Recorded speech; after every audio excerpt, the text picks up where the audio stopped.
The Third Testament, Section 11, Humanity. Chapter 52, Injustice and Decline of Humanity. The subjugation and exploitation of the weak by the strong.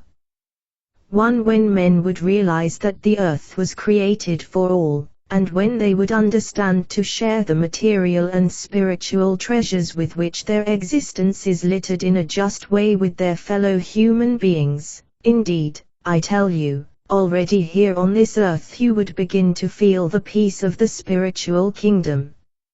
12:71. 2. Do you not believe that the division of mankind into peoples and races is something primitive?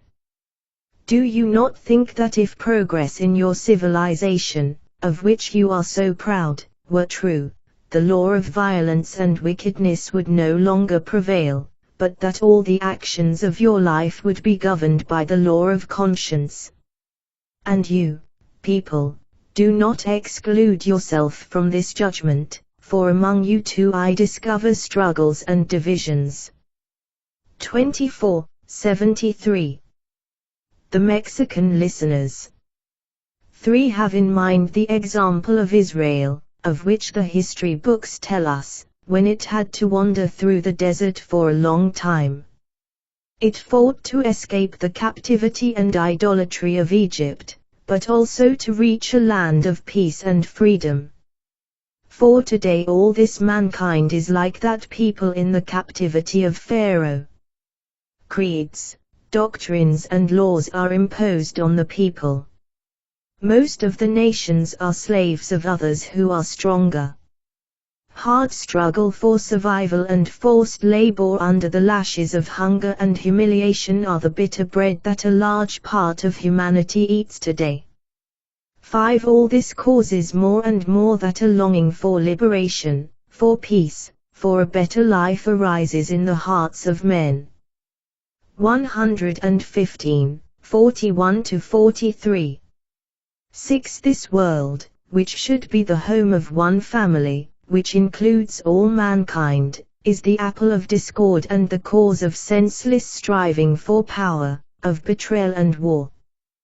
This life, which should be used for study, for spiritual contemplation, and for the effort to attain eternal life by using the trials and lessons for the benefit of the spirit, is misunderstood by man, so that he lets his heart be poisoned by resentment, bitterness, materialism, and dissatisfaction. 116:53. 7. You poor peoples of the earth, some enslaved, some oppressed, and the rest exploited by their own leaders and representatives. 8. Your heart no longer loves those who rule you on earth, because your trust has been betrayed.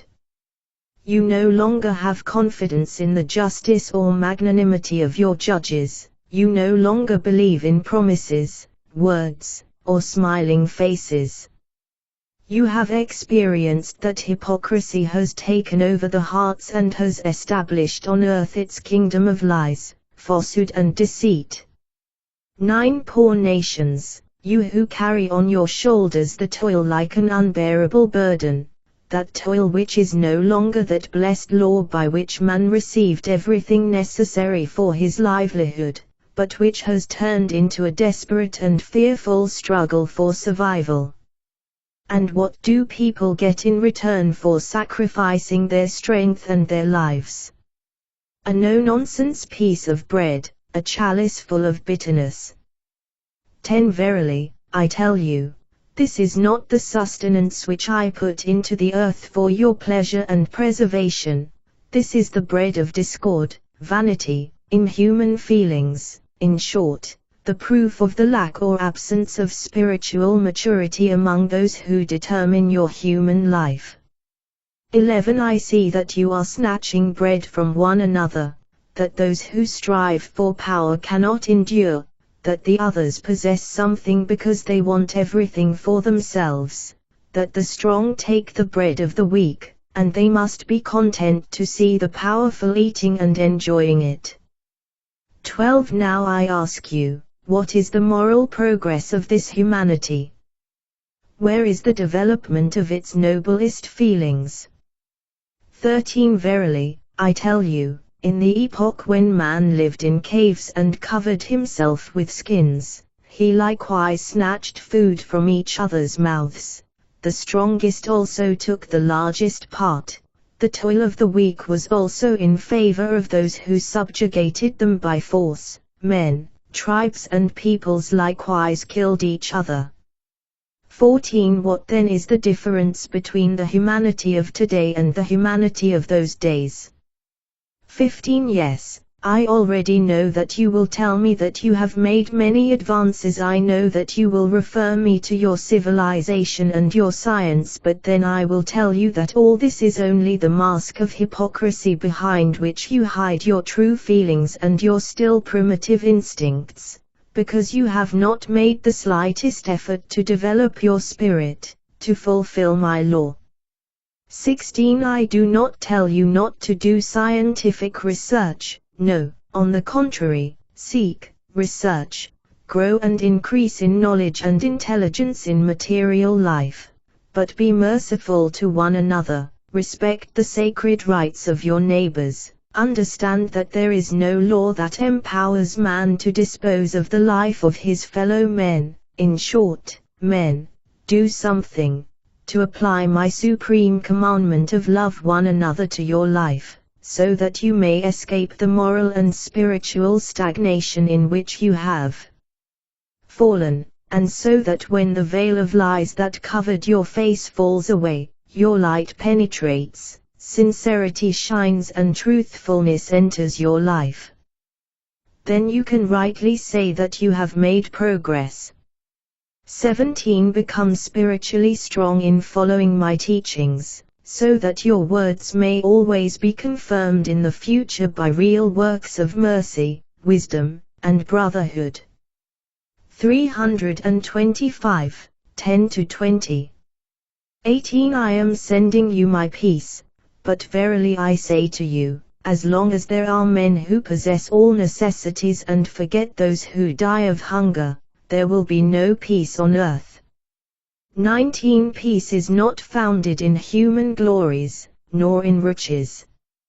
It is based on goodwill, on mutual love, on serving and respecting one another. Oh, if only the world could understand these instructions. Enemies would disappear, and love would blossom in the human heart. 165, 71-72. The depravity of humanity. 20. Humanity is shipwrecked in the midst of a storm of sins and vices. Not only man, when he grows up, taints his spirit by allowing his passions to develop, the child in childhood also experiences the capsizing of the boat in which he is sailing. 21. My word full of revelations rises up in the midst of this humanity like a huge lighthouse, indicating the true route to the shipwrecked and reviving hope in those who were close to losing faith. 62, 44. 22. At the same time as the increase of mankind, their sin also increased. There is no shortage of cities in the world, such as Sodom and Gomorrah, whose wrath echoes all over the earth and poisons hearts. Not even traces of those sinful cities remained, yet their inhabitants were not hypocrites, for they sinned in broad daylight. 23. But this mankind of today, who hides in darkness to be able to indulge their passions, and who thereafter feigns righteousness and purity, will have a more severe judgment than Sodom. 24. It is the fatal heritage of all past generations, whose addictions, vices, and diseases are bearing fruit in this time. It is the tree of evil that has grown in the hearts of men, a tree that has been made fruitful through sin, and whose fruits continue to tempt woman and man, bringing new hearts to fall from day to day. 25. Under the shadow of this tree lie men and women without the power to free themselves from its influence. Destroyed virtues, stained human dignity and many mutilated lives are left there. 26. Not only the adults are attracted by the pleasures of the world and of the flesh and run after them, the young people and even the children, too. To all of them has come the poison which has accumulated in the course of time, and those who were able to escape the evil influence of evil, what do they do for those who have gone astray? They judge them, condemn them, and rebel against their actions. Few are those who pray for those who stray from the path, and still fewer are those who devote a portion of their lives to fighting evil. 27. Verily I say to you, my kingdom will not be established among men while the tree of evil still has life. This power must be destroyed, for this it is necessary to possess the sword of love and righteousness, the only one that sin cannot resist. Understand that not judgments or punishments, but love, forgiveness and mercy, the essence of my teaching, will be the light that illuminates your paths, and the teaching that brings salvation to mankind. 108, 10-14. 28. Your materialism has turned Eden, which I entrusted to man, into hell. 29. False is the life that men lead, false are their pleasures, their power, and their wealth, false are their scholarship and science. 30. Rich and poor, you are all concerned with money, the possession of which is deceitful. You worry about pain and sickness and are frightened at the thought of death. Some are afraid of losing what they have, and others long to get what they never possessed. Some have everything in abundance, while others lack everything. But all these efforts, passions, needs, and ambitions concern only material life, the hunger of the body, lower passions, human desires, as if man really had no spirit. 31. The world and matter have temporarily conquered the spirit, gradually bringing him back into bondage, and finally destroying his mission in human life. Why do you not gradually realize for yourselves that the hunger, misery, pain, and fear that oppress your life are nothing more than the faithful reflection of the misery and pain of your spirit? 272, 29-32. 32. The world needs my word, the peoples and nations need my love teachings. The ruler, the scientist, the judge, the pastor, the teacher, they all need the light of my truth, and that is why I have come in this time to enlighten man in his spirit, his heart and his mind. 274, 14. 33. Your planet is still not a place of love, virtue, nor peace. I send pure spirit beings to your world, and you return them to me unclean, because the life of men is permeated by sin and corruption. 34. I see the virtues as small, isolated lights among the spirit beings, which are whipped by the storms of egoism, revenge, and hatred. This is the fruit that mankind offers me. 318, 33-34. The upside-down world of an immature humanity. 35. You have rulers in whose hearts there is not the justice and generosity to rule their people, because they are after the miserable goal of power and wealth, people who claim to be my representatives and who do not even know love for their neighbor, doctors who do not know the essence of their mission, which is mercy, and judges who confuse justice with vengeance and misuse the law for corrupt purposes. 36. No one who goes crooked ways and turns his gaze away from that light which he has in him as a beacon of conscience has any idea of the judgment which he is preparing for himself. 37. There are also those who have usurped tasks which are not theirs, and who, by their errors, give evidence that they absolutely lack the necessary abilities to carry out the task which they have undertaken of their own accord.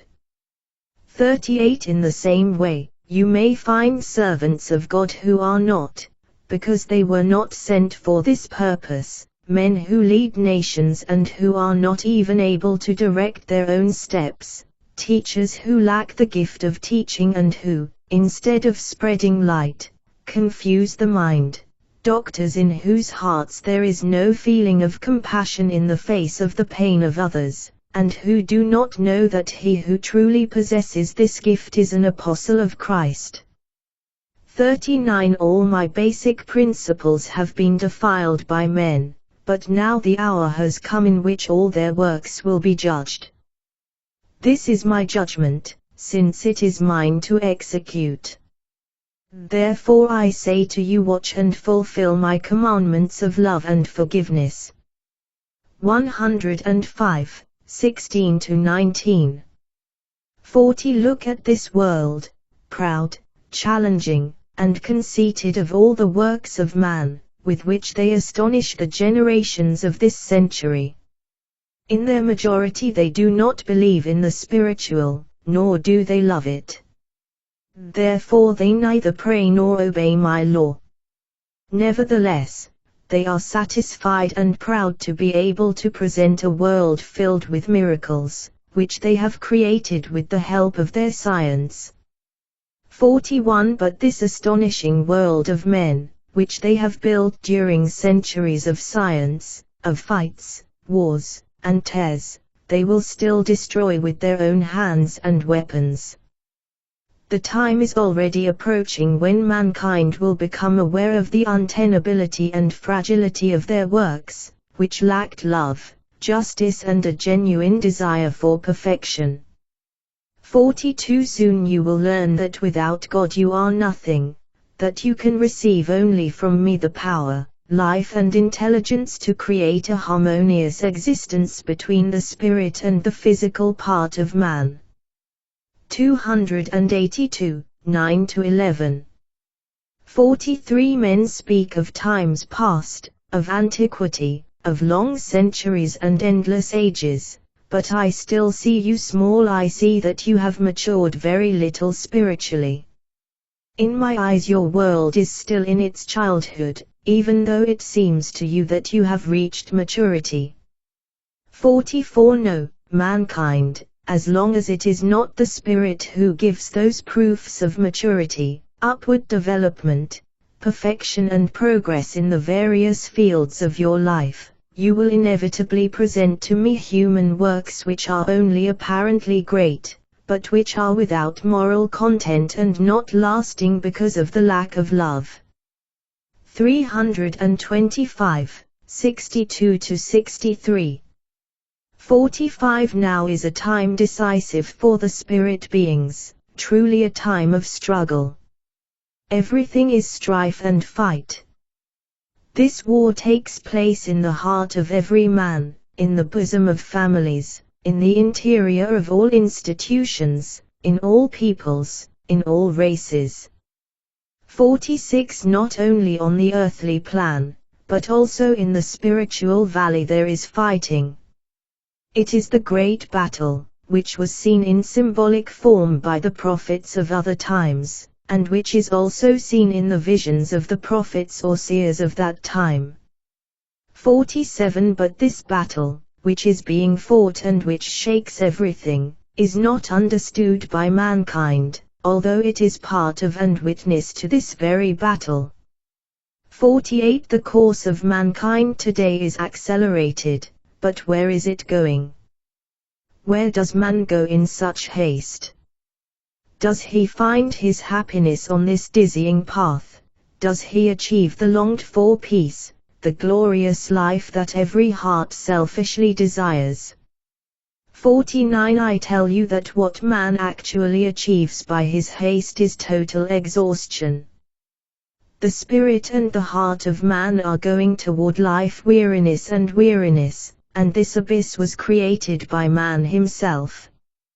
50. Into this abyss he will fall, and in this total exhaustion, in this chaos of hatred, of pleasures, of unsatisfied lust for power, of sin and adultery, of desecration of spiritual and human laws. His spirit will suffer an apparent death, his heart a temporary death. 51 But I will cause man to rise from this death to life. I will see to it that he experiences his resurrection and fights in that new life for the rebirth of all ideals, for the revival of all principles and all virtues, which are the characteristics and heredity of the Spirit, which is their origin. For from me the Spirit came forth, from me he took life, from my perfection he drank, from my grace he was sated. 360,6-8